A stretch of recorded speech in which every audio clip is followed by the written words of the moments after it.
Sorry about that. We are still getting wired up. Quite a turnout tonight. Thank you, everyone, for being here on this rainy Seattle afternoon. We have a really fantastic panel, and I'm very excited to hear all of the insights that these folks have. We did a panel a couple of months ago that was more about kind of the ecosystem, and what we're doing here is AI and marketing, which is just a very rich topic. And what I'm going to do is I'm going to just introduce our panelists. I'm going to tell you a little bit about kind of the construct of the panel, and then we'll get going. Sound good? All right. So I'll start my right to left. So starting first with Mika Yamamoto.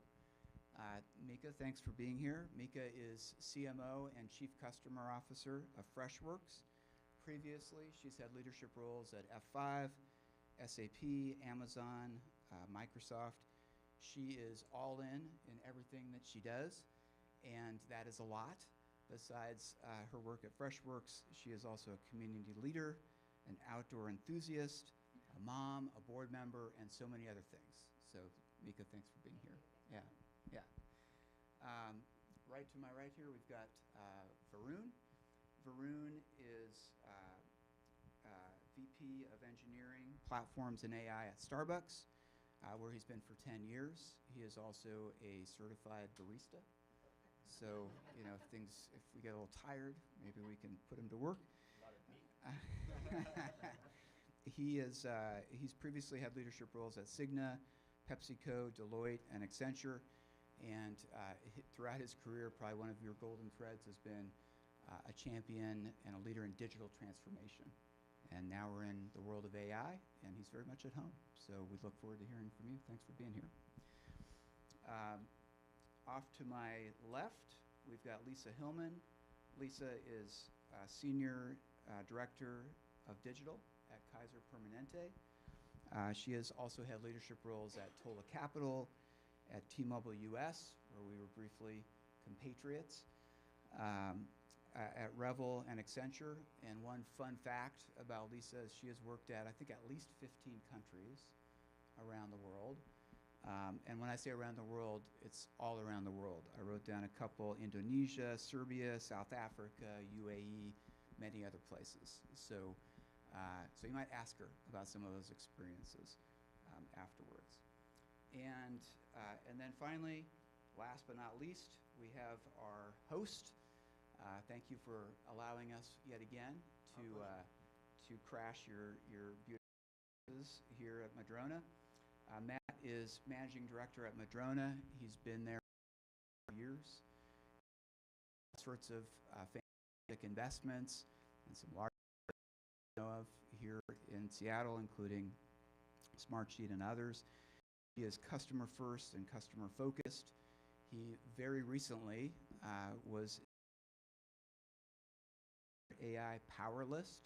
Don't even know what that means, but congrats on yeah, that's impressive. And then I also wanted to just call out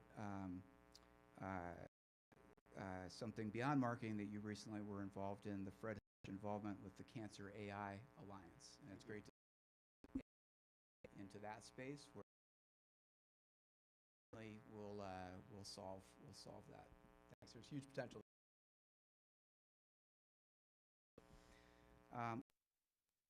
Panel standards are going to cover, and we are going to get started for marketing at your companies today. I'm going to start with you, and how is helping you as a marketer? As a marketer, it's helping us in a lot of ways. We're using AI, using AI agent to be able to autonomously connect with our customers and take care of a lot of our initial connects with our customers.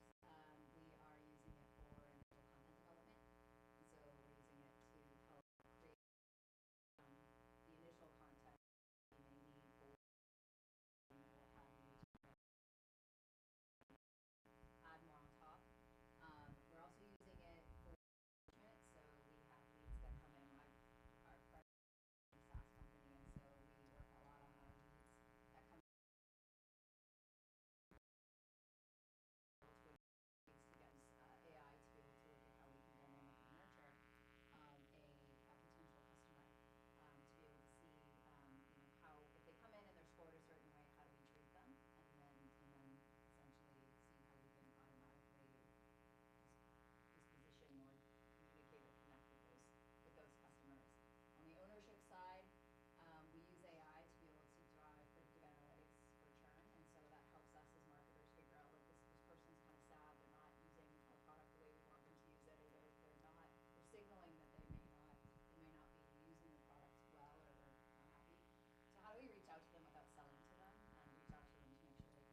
Awesome. Lisa, let's go over to you. So Kaiser Permanente, how are you using AI in marketing? Sure. So the primary use cases for Kaiser Permanente started on the clinical side of the business. So not surprisingly, I went to the doctor the other day with my dad, and you're talking to the clinician. They're like, "Can I use AI to take notes, right, in this experience?" Right. That's sort of their primary sort of classic example. But obviously, it's only been we're at the 2-year anniversary of the release of ChatGPT. So that's really early adoption from pilot all the way to implementation for something like healthcare. On the marketing side, I think it's interesting because the promise of marketing has always personalized omni-channel experience for a customer. We tried in 2018, some of you in the room and I worked on how do you create journeys for customers that have that promise. And the dirty secret in marketing is that's really, really hard. There's a lot of systems you need to engage with. There's a lot of processes, and particularly in a regulated industry, a lot that you have to go through. So the way that we're trying to think about using AI is how do you actually deliver that promise of the superhuman marketers that you need to produce those experiences in a cost-constrained, regulated environment. So, rather than having to have someone be taught in analytics, whatever, the customer journey management, orchestration, all the different tools, email, SMS, they have to be SEO experts, they have to be accessibility experts, right, to be a good marketer. How can you use AI agents to create those superhumans without having to be, 10 years of experience in all of those different disciplines? So that's sort of what we're looking at is how do you give the co-pilot experience to a marketer to be able to deliver on that seamless, personalized experience. Gotcha, thank you. And I do want to get back to the fact that you guys are in a more regulated industry, because I think that's super interesting from an AI. Yep. How do you implement that? Varun, Starbucks. You're the VP of engineering for AI.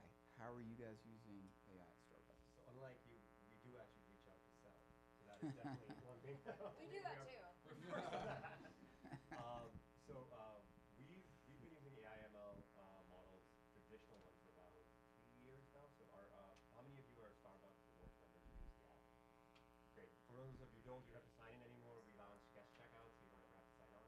So plug for you if you want to ever order online. But so if you are on that app, right, one thing that you'll get from my team is recommendations.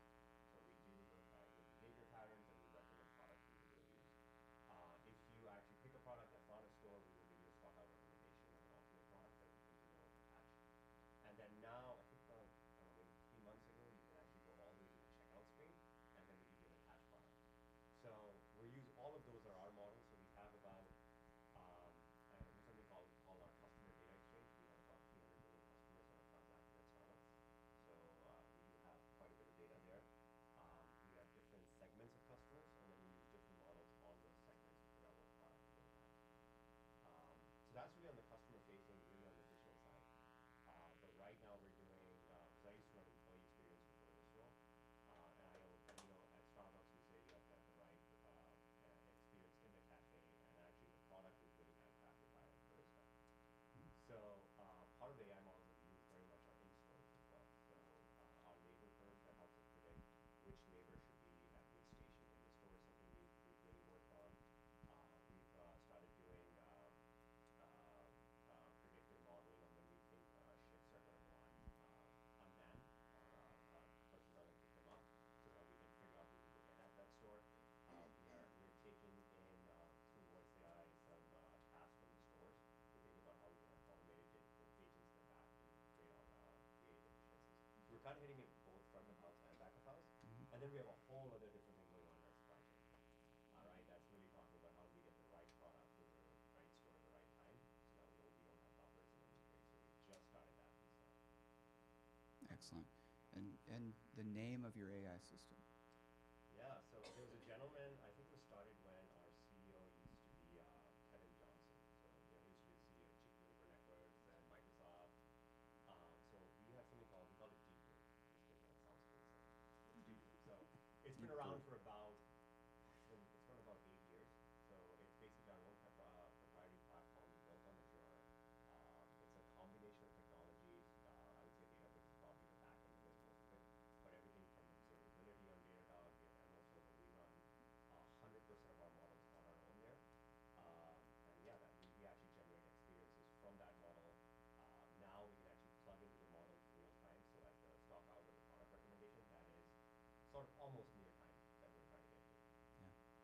Awesome.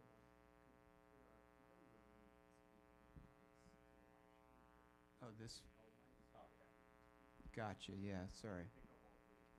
I forgot. We're double mic'd. Yeah. Do you want me to go all over? I'm not. Yeah. Yeah. Please repeat that for him. Um, so that's a great setup. Let's transition. I want to pull out just for a minute, look a little bit more at the landscape, and then we'll talk a bit more about the customer focus of AI and how how you all are getting it done in your companies. Matt, I've got a question for you. There are a wealth of new marketing AI tools and services. Which themes and opportunities are you most excited about in this space? Well, there's a lot going on, as you say, in marketing. There's also in a bunch of different categories. We hold a conference every year that was just about a month ago on applied AI. And the emphasis on applied AI, like what's actually working out in the market, what's not working. And as part of it, the whole venture community, not just the folks here in Seattle, but all over the country, all over the world, select the 40 top private companies that have established themselves in applied AI. The very interesting thing about this 4 years. And there are 22 different companies this year.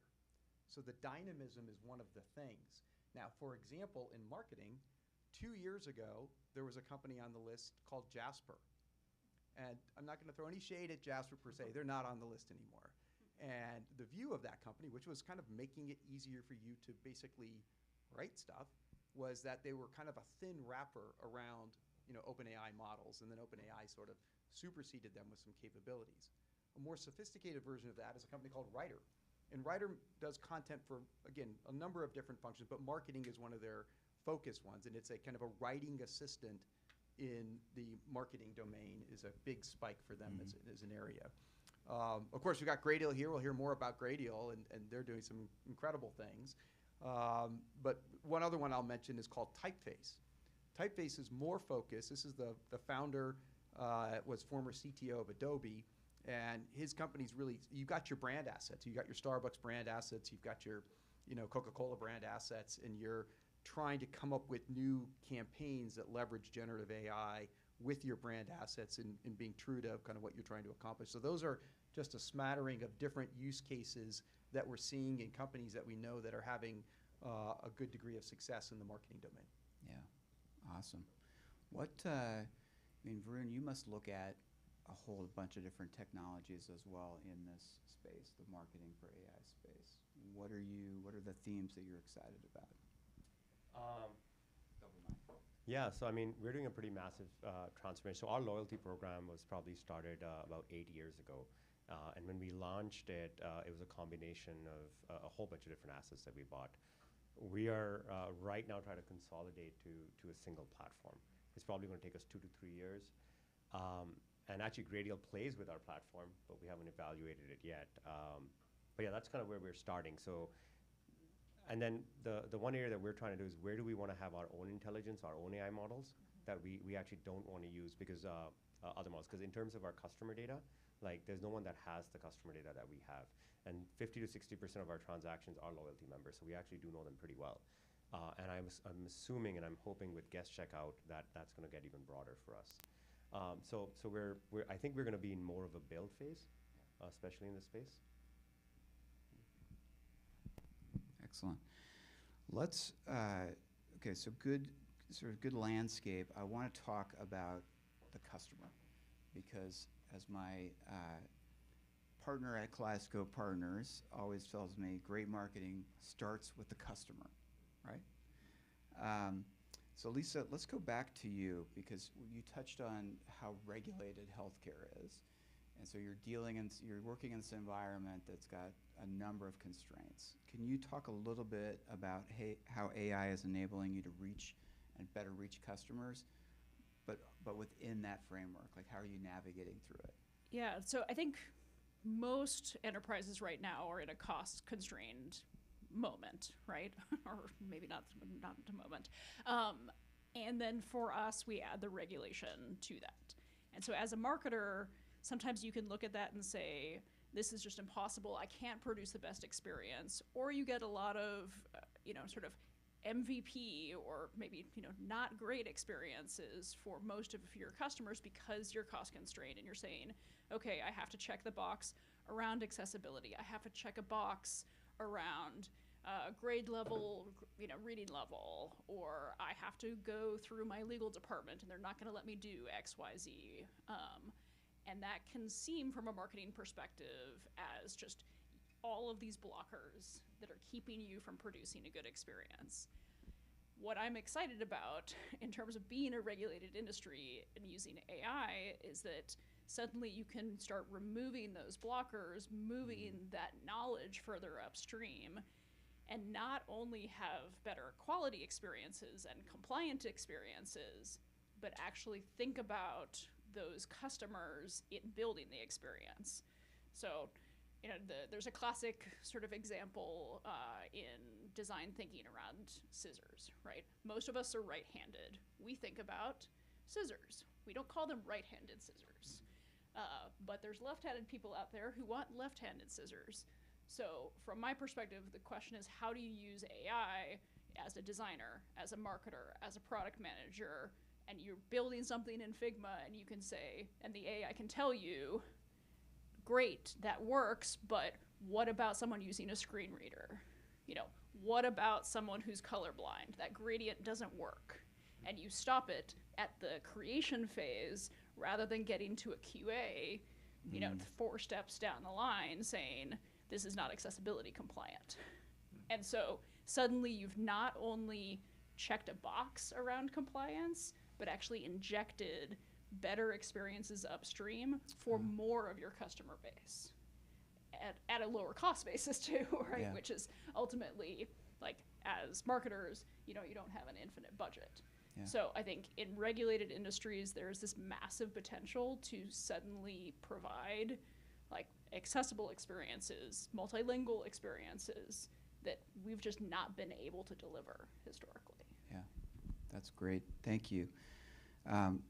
Mika, you're very customer focused, and in our conversation ahead of this, you talked a bit about the marketing and product approach and how AI is kind of being injected into that, or how you're thinking about AI as part of that process. I wonder if you could share some of that with the group.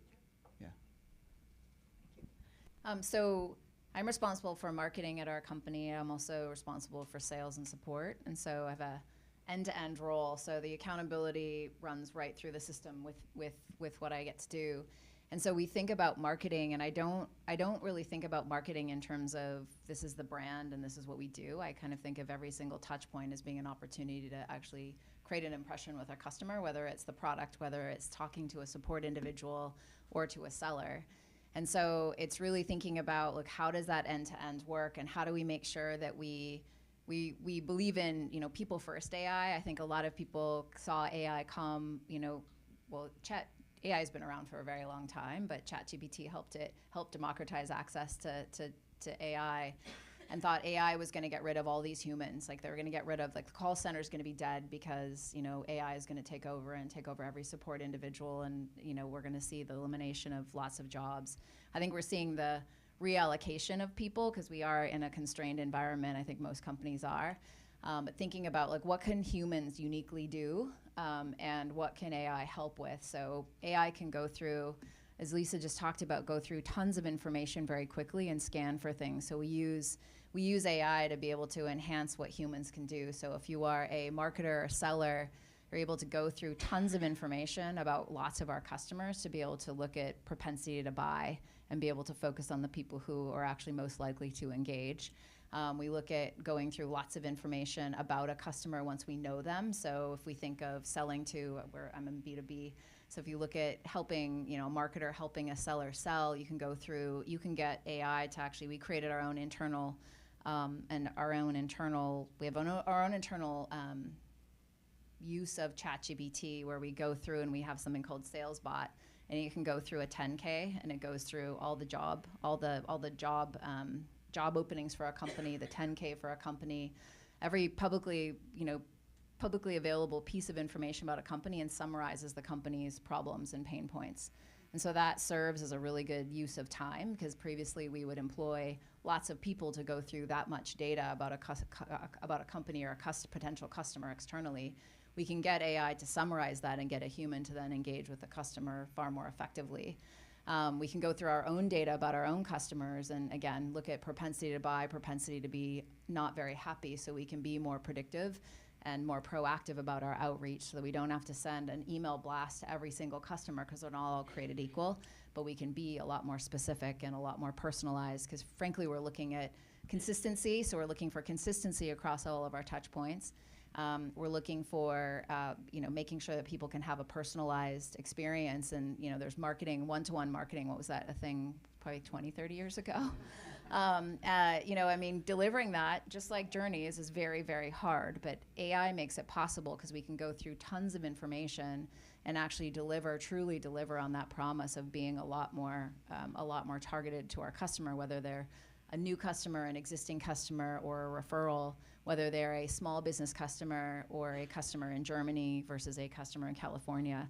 The regulatory environment is real from a marketing standpoint, especially in California or especially in places like Germany or the EU. And so making sure that we can break through with our customers, honoring the regulatory environment that as marketers we all face, is something that we have to contend with. And so AI helps us be able to figure out, okay, in this country, this is what you can do and this is what's acceptable.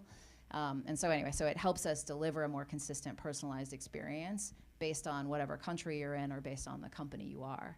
And so it saves us a ton of time and helps us, again, across our entire company, deliver a consistent experience to our customers, because we can share data more readily and share more personalized ways that we want to access or connect with our customers. Can I add something here? Yeah, sure. So I do, there's a couple of things that we were experimenting with, and I saw a couple of other companies do it. So companies that are in physical fulfillment of a product like ours, right? We have digital marketing, but the product is always physical, so you interact with the product physically. I think leveraging AI to create a digital experience has been big. So I'll give you an example. We were experimenting with a thought, which I call like dream drink builder or dream image creator. And the idea was that, hey, how could we get customers to describe the feeling that they want when they consume a product to get them to go get an image of a product, right? And that's another engagement with your product line that doesn't exist. So I'm a big skier, so I used to always say the story of like, hey, what happens if I'm in the middle of the summer, but I want to feel like I'm skiing in Aspen, right? And would I get an image of a Frappuccino that's lined outside with caramel, filled all the way up with a white bean mocha, chocolate crisps on the top that reminds me of skiing on the edges? I'm like, that's a good interaction, right? I'm like, and then can I actually go order it? But that's creating an entirely different engagement pattern for companies that have physical products that I don't think we've seen before. There's not a lot of companies that have done that. Red Bull did something really amazing with using an image creation campaign around conjure up an image of how you would use their product, and that was their campaign. And it would be people actually generating these images, right, and posting it, and then whoever won got to go live out that image, right? But it's a very simple way of getting like really good marketing. Yeah, I so want that drink right now. Like, do we have a machine? Is there something, Matt? Yeah. It's a Starbucks machine, exactly. Fantastic examples. I want to talk about, because we've got a number of people here who we heard from before, who wanted to hear about how do you get it done? How do you make AI? At school, we do this every year. We award the Madrona Prize for the poster that has the most commercial potential. And there were 100+ posters from grad students at the University of Washington talking about AI, basically every one of them in AI. AI in biotech, there was a couple that were AI in marketing. In fact, one of those won the Madrona Prize last night. But there's such a big gap between most of the thinking, the depth of the thinking, which is such high quality there on the technology, and actually solving a customer's problem. And so I think we spend a lot of time with our startups that we just have the incredible privilege of having a chance to work with amazing founders and their teams, really encouraging them to deeply understand the customer's problems, and not just their problems, but what are their priority problems that they need to fix now. And then what is the whole solution? It might be your specific project, product, but it may need to be wrapped with a great services partner. It might need to be wrapped with things that the customer wants to do themselves. You know, this kind of paradigm of, I'm going to do it myself, I'm going to do it with you, or I want you to do it for me. And so it's this discovery process that we really encourage our companies to think through, to work through, so that you can get, you know, the early design wins. And then through those early design wins, find that you can, in this world of absolutely abundant data, absolutely abundant possibilities in terms of how to take the data and the models and deploy a solution, do more. I mean, the great thing about if you want to update and customize and personalize your websites because of the solutions that they're working hand in hand with those customers to solve. And I think that we'll find that over and over again, but don't get too far out ahead of what the customer actually has as a priority today. Yeah. Lisa, what can you add to that? Or Yeah, how do you no, I build on think that?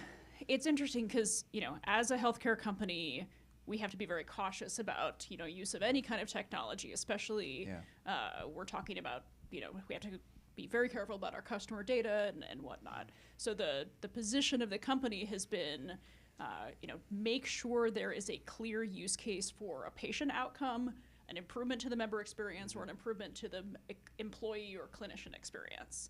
And so that's where you're seeing, you know, things happen really quickly in you know, the note-taking for clinicians, some of the AI that's been introduced in the hospitals, and then, you know, what we're starting to do on the marketing side. But there has to be that really clear business use case now, not conceptually, experimentally, you know, sometime in the future for at least a company as conservative as healthcare. But I think what we are seeing is those use cases are showing up so that we can go from pilot to scaled adoption in under 2 years, right? Which in healthcare is very rapid, right? If you're talking about, especially things like the note-taking, you're talking about every clinician in every facility around the country, like that is a scaled adoption that is significant. So I think for us, it's about, you know, does it meet that criteria of producing a patient outcome, a clear and significant change in the member experience, or a clear and significant change in the employee experience? And I think what we're working with is a lot of the use cases that you talked about around marketing operations, right? How do you not just produce content, because sometimes that gets a little sensitive in healthcare, but make sure that it is compliant? How do you move the content supply chain faster? How do you get more content out to your members and have a clear conversation with them? So I think the point being that I think you always say this, Matt, right?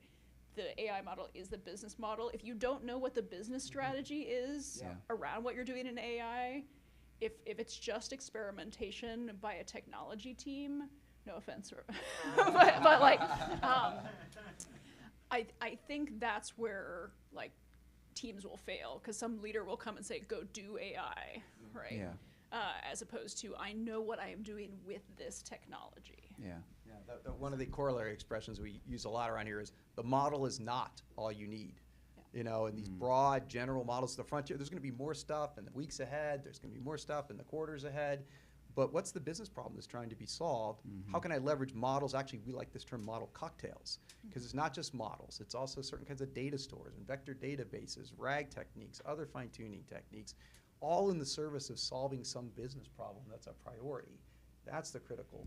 But I think this is where the AI agents right now have more potential in enterprises than even the models, because there has to be something built that I can use, right? You know, especially in legacy enterprises that don't have the capabilities necessarily or the skill sets, right, to actually build them themselves.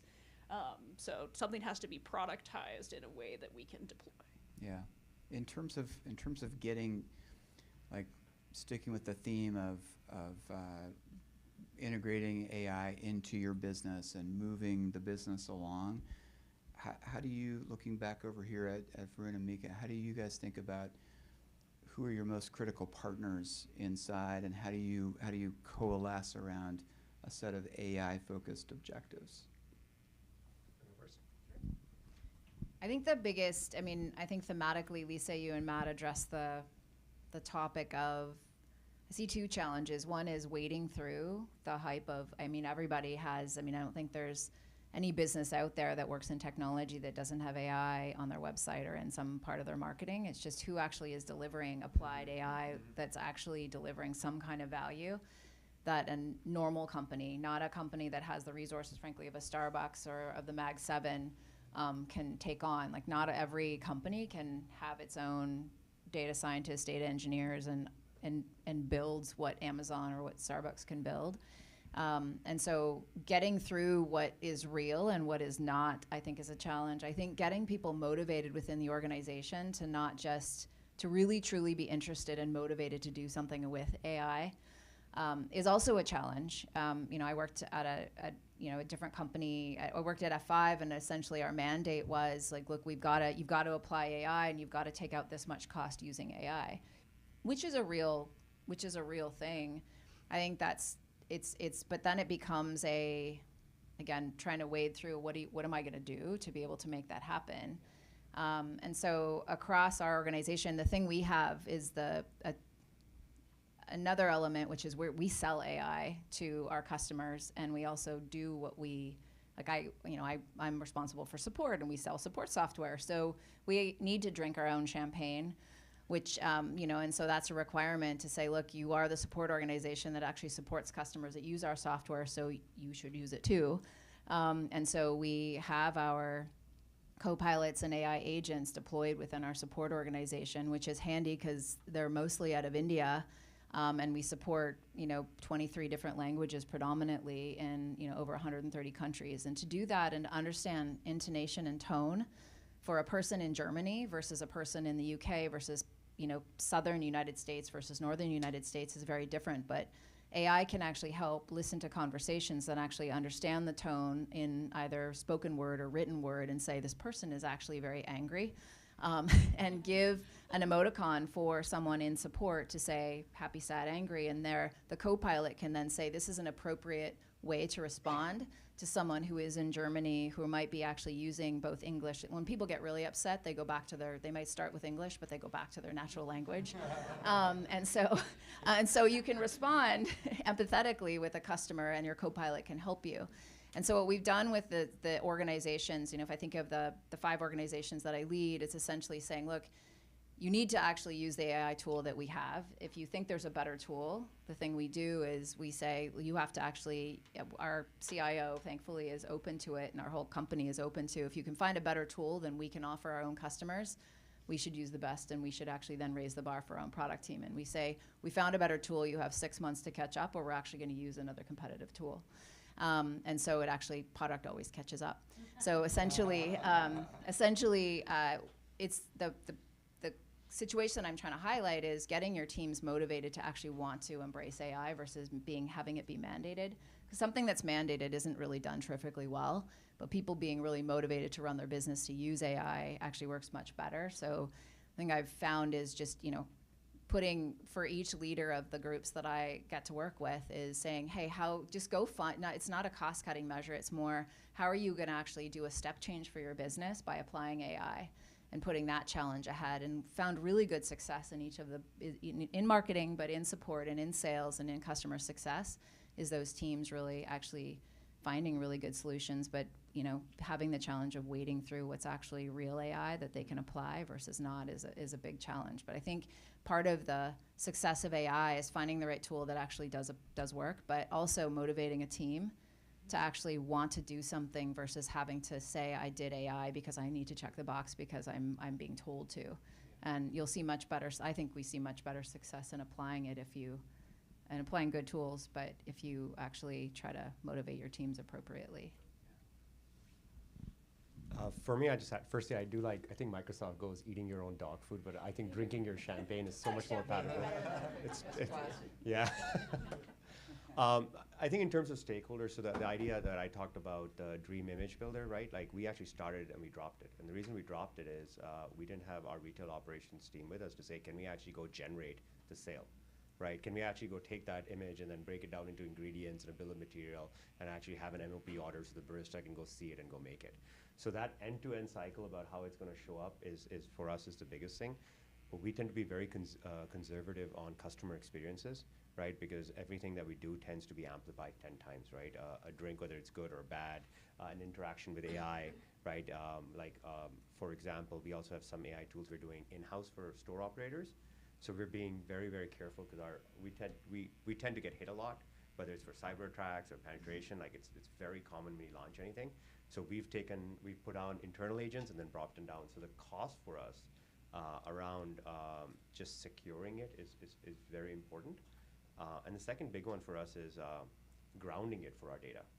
So Starbucks data is it's everywhere, right? So if you can go look at Starbucks menu almost everywhere on the internet, none of them are our menu items. We do have a lot of changes. So launching just a ClickEqual search on our menu, right, which is a complex menu if you want to go through, it means that we have to be able to go contain that, and it has to be grounded on ours, which takes quite a bit of time. So that investment, I think, is it's a tough one to convince some of our business partners, because we might be like a year out building foundation before we can even launch one experience. Now, the other thing is they'd be like, well, go target the experience, but then you start looking at ROI. The first experience is never going to pay for it. It's going to be the 10th experience and the 11th experience, right? So this is almost like, I feel like, at least in big enterprises, this conversation is very similar to when we went on cloud, right? It was like, well, do you want to move one thing? But you're going to move 10 things, but it's like a 10-year journey. And that the investment has to be from that lens, which I think it's a tough one right now. Yeah. Thank you. I want to thank our panelists.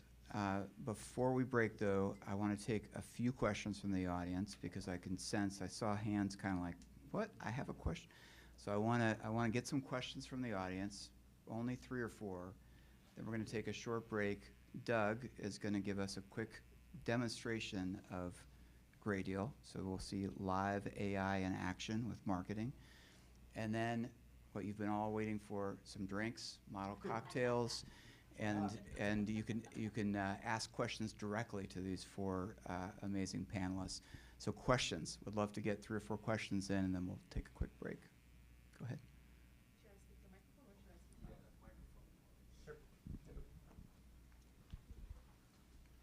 speak?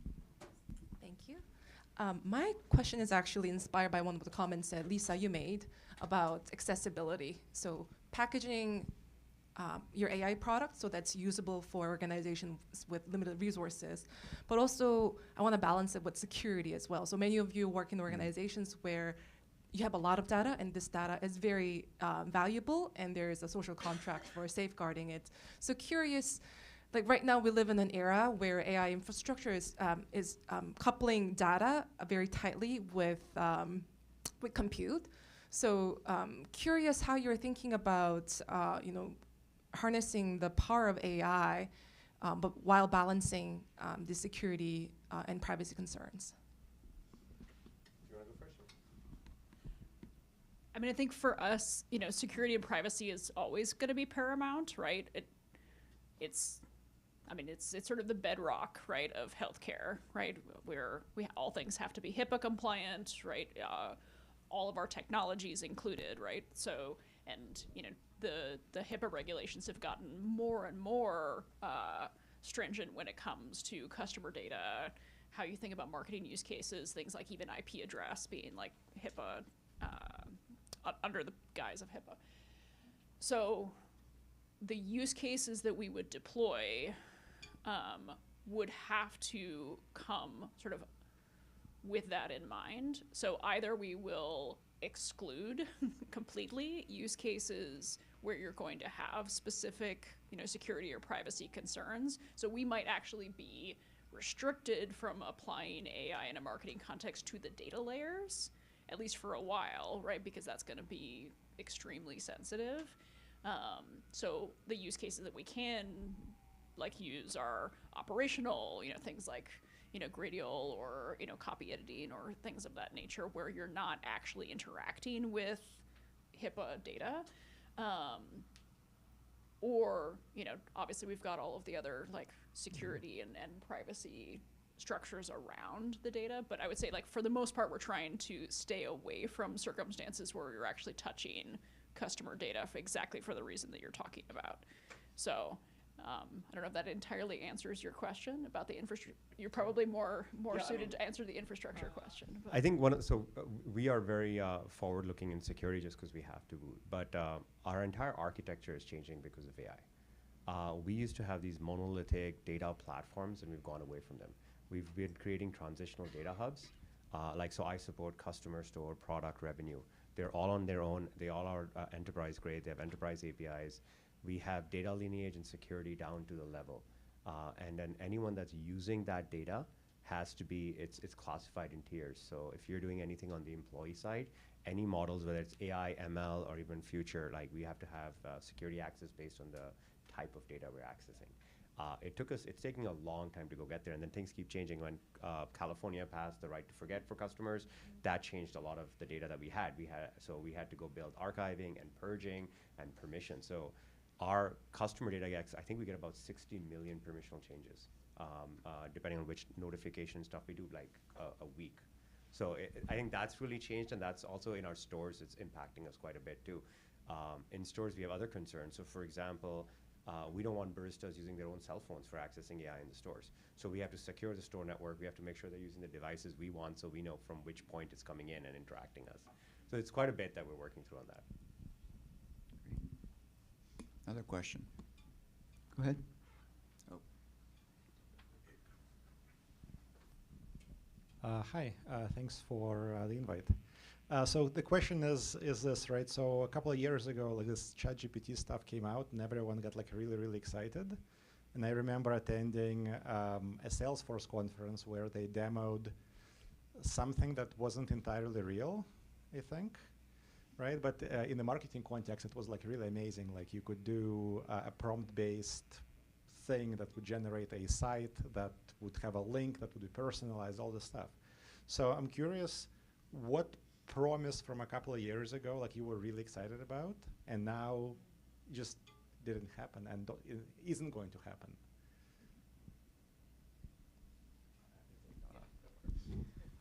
Well, it's an interesting question. I think that you're maybe to slightly abstract it and get to a few thoughts. You know, there's going to be a lot of companies that are incumbents, and they're going to try to enhance their offerings, Salesforce being one of them, with different types of AI capabilities.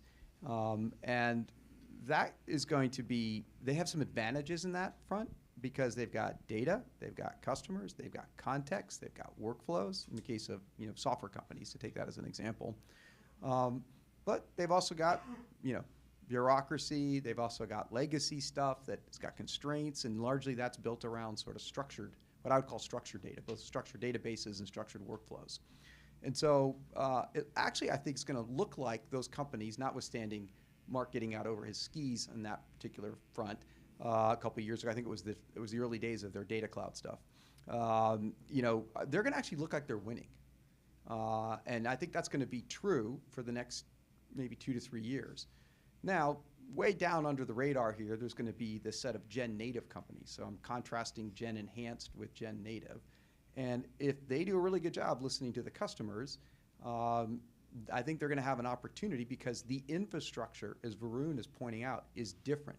The data that is not just structured data, but unstructured data and semi-structured data. The workflows that are not singular workflows, they're cross flows that go across different processes they've had, in the past, right? Those types of things are going to be first principles built, and they're going to create, I think, some pretty powerful value. If I look back at 2 years ago, I think the things that disappointed were things like Jasper that I mentioned earlier. They were thin wrappers over at the time frontier model.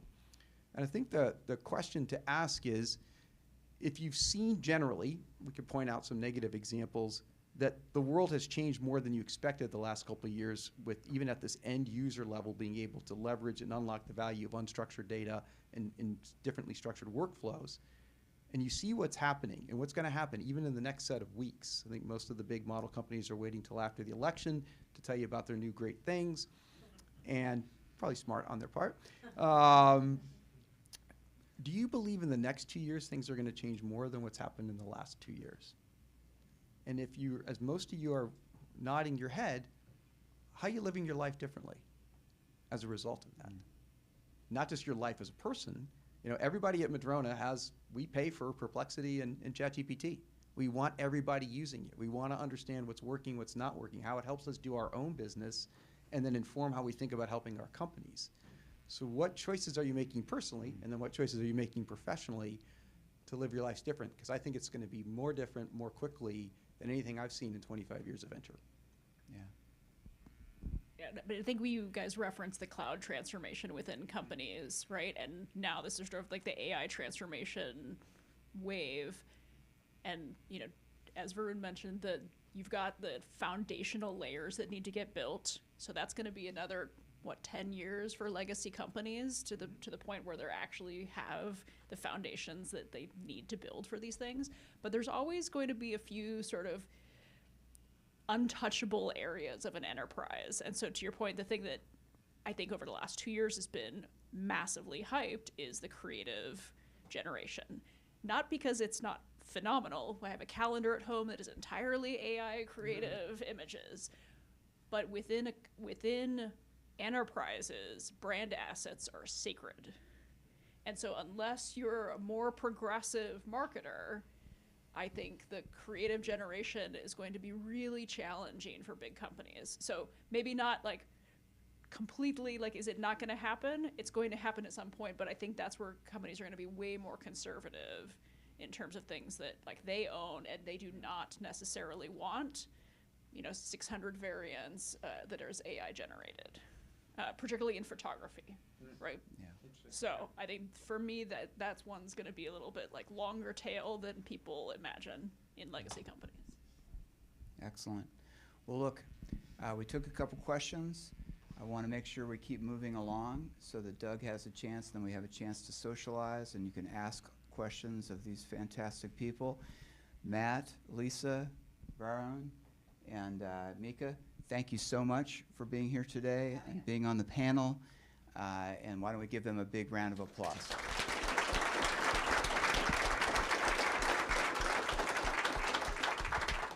All right, Doug, the floor is yours.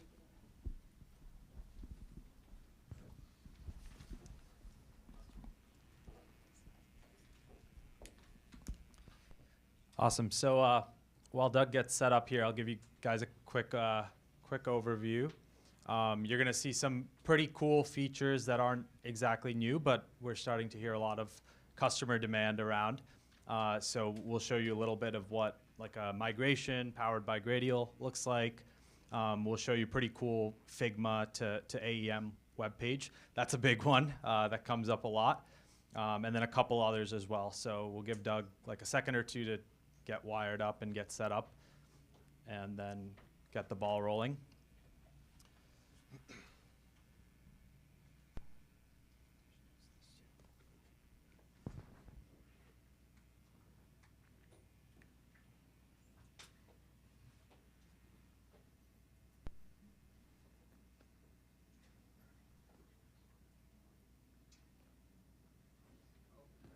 All right.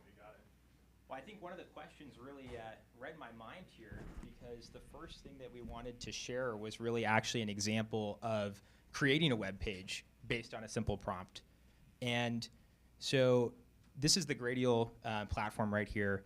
And what I'm actually going to do is show a couple demos, the first of which is going in and creating a new page based on a simple prompt here.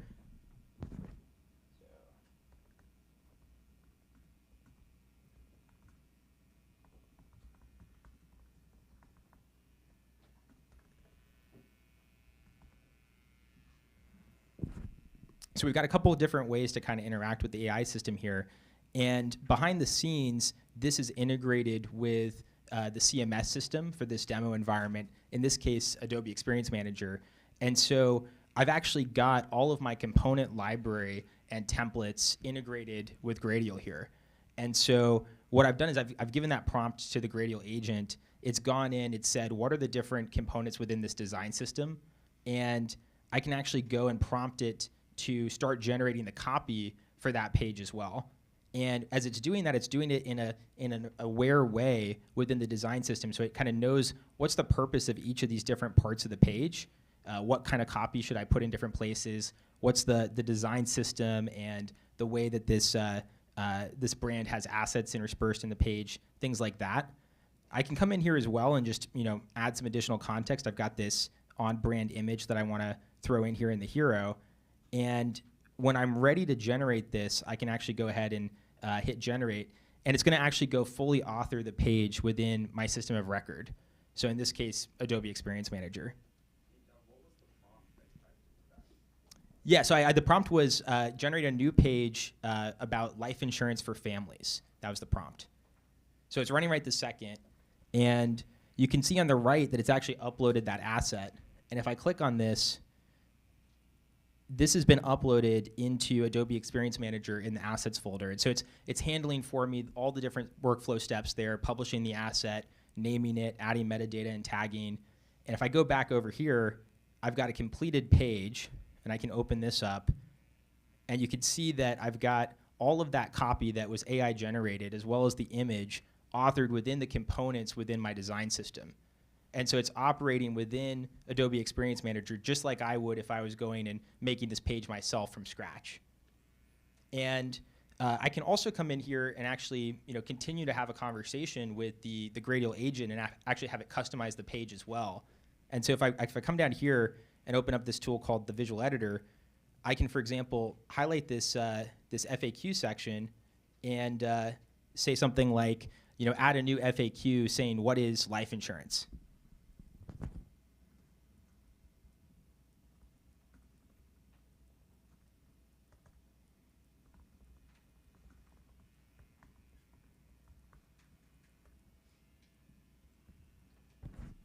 So we'll give this a second to run, but it's actually going and translating that kind of plain English request into a series of actions within this design system to go kind of fill that out. So you can see on the right kind of the plan as it's going here, and it looks like it's just created this new page. And you can see at the top here we've got what is life insurance. So this was generated by the model. It's interacting with my components and my design just like I would if I was authoring this within Experience Manager myself from scratch.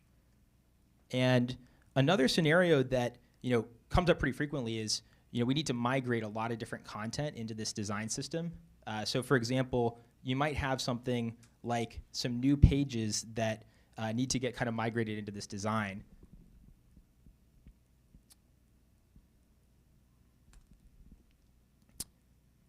So we've got a page here that's kind of a similar topic, very different design, and I can actually go and hand off that entire migration project to the AI system and get a first draft here. So I'm going to come back over to this page, and in this case, I'm going to start from a batch migration, and it's actually going to go and pull all of the different links I give it, scrape all the content, find all the images and assets, crop them if they're needed, if crops are needed, and actually re-author 10 new pages in the new design system in my new CMS. And I can use this whether I'm going from one CMS to another CMS, one design to a new design, on-prem to cloud, really kind of whatever kind of authoring task I have in bulk here. And so I've just uploaded 10 more links here, and I'm going to go ahead and select the template that I want to use and go ahead and hit process here. And we'll give this a second to run, but basically what it's doing is just visiting each of the URLs, having the AI agent go read the content of the existing page, and come up with a plan of how to author that in my new design system. So in some cases, that's going to just be a lift and shift. In other cases, it's going to have to do a little bit of moving the copy around on the page or cropping assets from the existing page to kind of fit into that new design.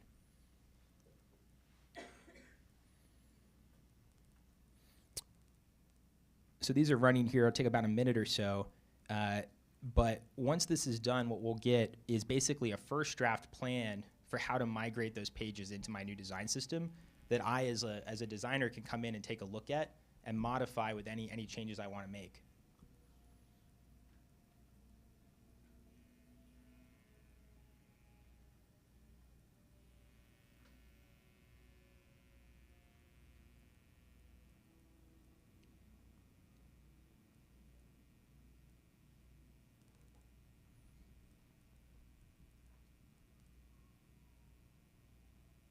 And just to kind of share what the input and output looks like here, this is kind of our input design on this Sentry website, and we're trying to get this content into this template over here, which is in Adobe Experience Manager.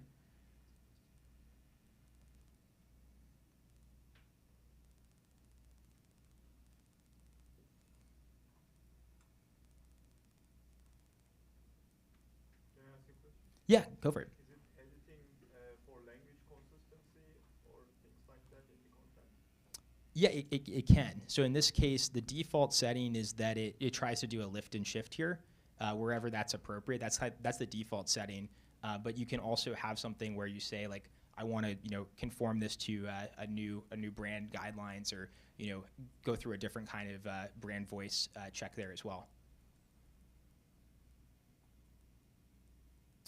Okay, so these are completed here, and what I'm going to do is go back over to this new page view, and you can see that I've actually got 10 new pages that it's trying to load in within the app here. And so if I pick one of these, I'm going to pick on Business Property Insurance Guide, and we've actually got a very similar view to what we were looking at before with the AI-generated page. But in this case, the first draft of how the content's going to get laid out on my new page was done entirely autonomously based on the AI agent visiting the actual live site over here. And you could see this image got pulled out, and the model identified that this was actually the hero on the original page, and it's not only pulled it over and put it in the appropriate spot over here on the plan for the new page, it's actually cropped it as well in order to fit it into the new design system. And so if I like the plan here, I can go ahead and just push this to my CMS, in this case, Experience Manager. I could also go and modify this at this point too if I had some tweaks I wanted to make. I'm going to go ahead and hit New Page here and generate.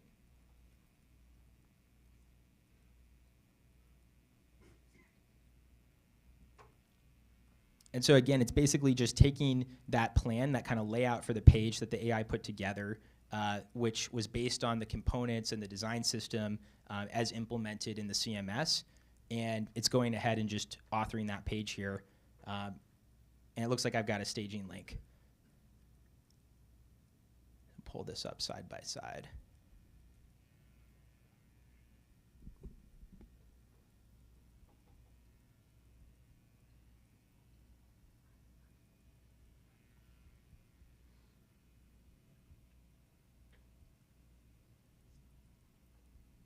And there you go.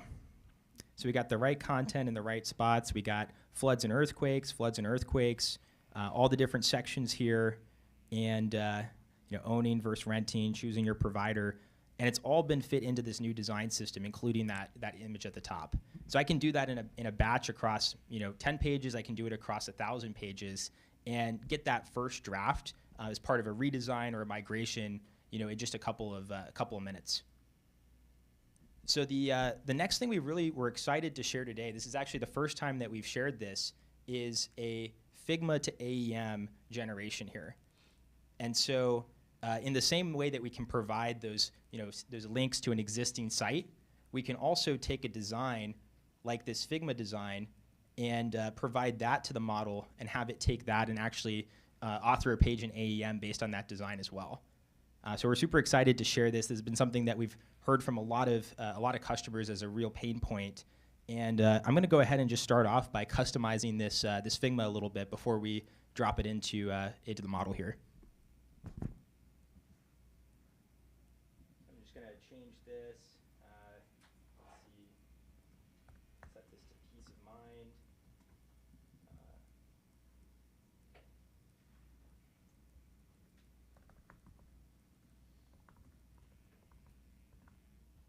Just customize this. Maybe change one of these images here too.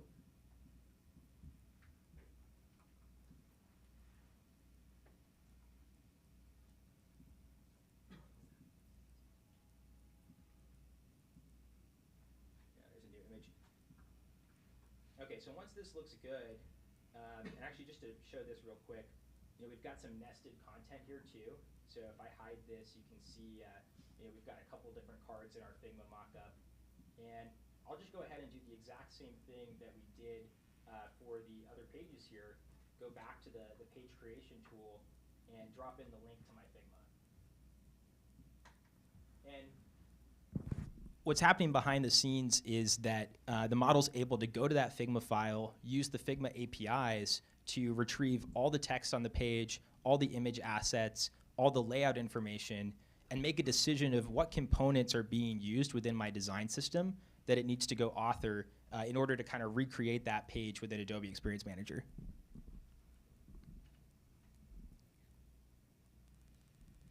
And so at this point, I'm going to go ahead and hit write copy, and the model's going to basically try to translate from that Figma into these designs.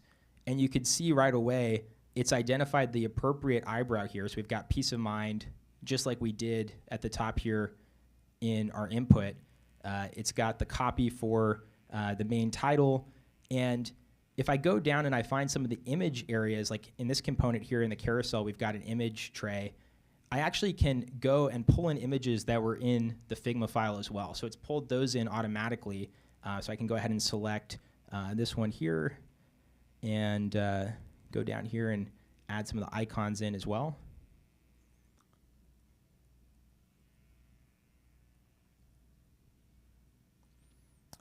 And we've got the cards here. We've got the assets under management card. That was the hidden card. And we've also got the 15% going back over here to both of these, including the one that was hidden there.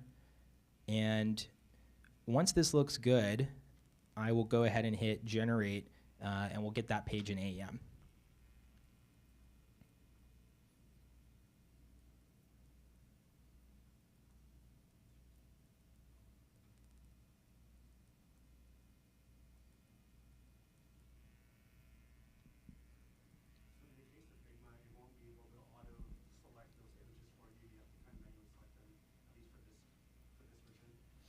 Yeah, so in the case of Figma, there aren't enough images in this file to actually select all of them automatically. And so I think that's one of the places where you kind of see the limitations of, sometimes your design comp doesn't have every bit of information that you need to get that page.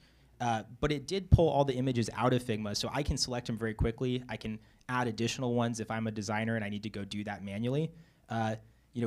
You can also do exactly what we did with that kind of migration case where the model does select the image. But I think typically you do need a little bit of a human touch to get from kind of like that 85, 90% to 100%. But it's very fast compared to doing it from scratch where you're authoring it there. So it looks like this finished running, so let's take a look at our page here. We got peace of mind, maximize your retirement as long as you live. And we got the right image here, scrolling down. Got our icons, got our 2 cards here. And yeah, we've replicated that page directly from what we had over here in the Figma.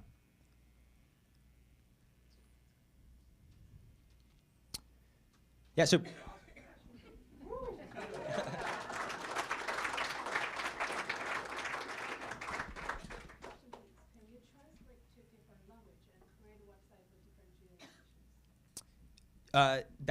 so you can definitely do that as well. And so, depending on the language, you can get, really good performance with that and do that in this step. Quick question.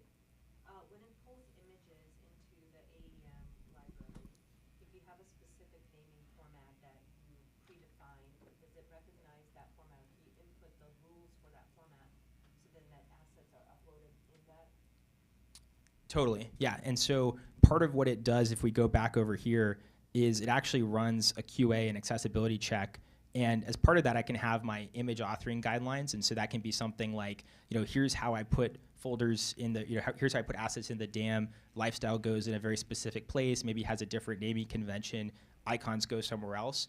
All of that, the model can actually leverage the same pages and documentation that teams do today. And so it's not something you have to write in code. It's not something you have to write in config. It's something where you just kind of write out those rules on a wiki page, a Confluence page, drop that in, and that becomes what really drives that QA engine. And so every time it's making an edit, you're using AI systems to basically say, does this edit conform to my brand guidelines? Does it conform to my authoring checklist? and that will actually modify the edit in real time. So that's happening every time under the hood here.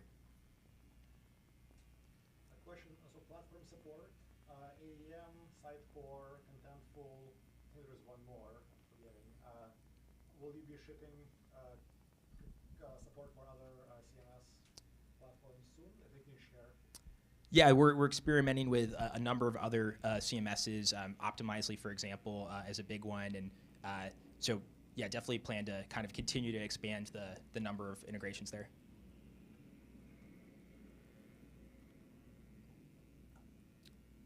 Awesome. Well, thank you all for coming, and definitely appreciate the questions and the feedback here.